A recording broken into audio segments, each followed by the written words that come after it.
Hello! Don't be shy in the camera. Hi! Oh, beautiful! Smile! Hello mga Bebe Labs! Bago tayo pumunta sa main event ng Chinese Festival dito sa province namin, ay panoorin nyo muna kung paano namin ginawa yung costume at props ng mga students namin. At 3 days din kaming busy sa kakagawa ng props at costumes ng mga students namin. Iba talaga ang effort ng mga Filipino teachers, lalo na kapag mga ganyang bagay na may mga pa-perform yung mga students namin. Kasi diba nagre-reflect din sa'yo yun as a teacher. At happy din si teacher kasi con todo effort din sa pagpa-practice yung mga students namin, di ba bongga? At bago ang performance kinabukasan ay nag-rehearsal muna ang mga bata at kahit rehearsal pa yan ay bonggang-bongga na yung effort ng pagsasayaw nila. O di ba? Saya.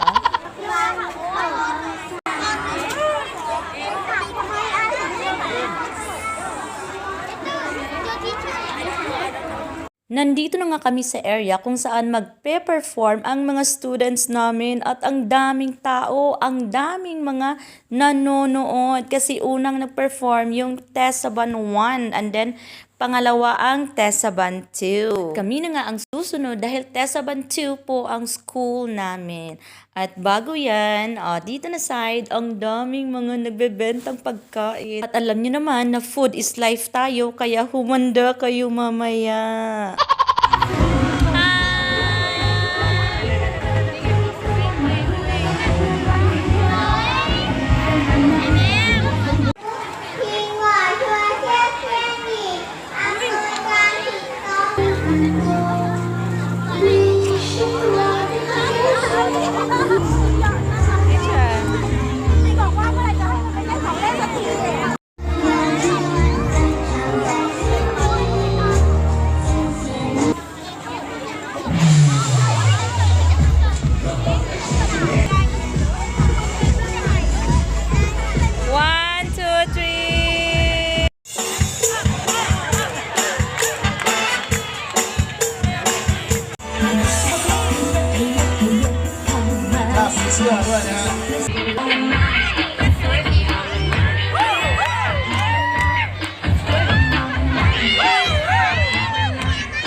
Like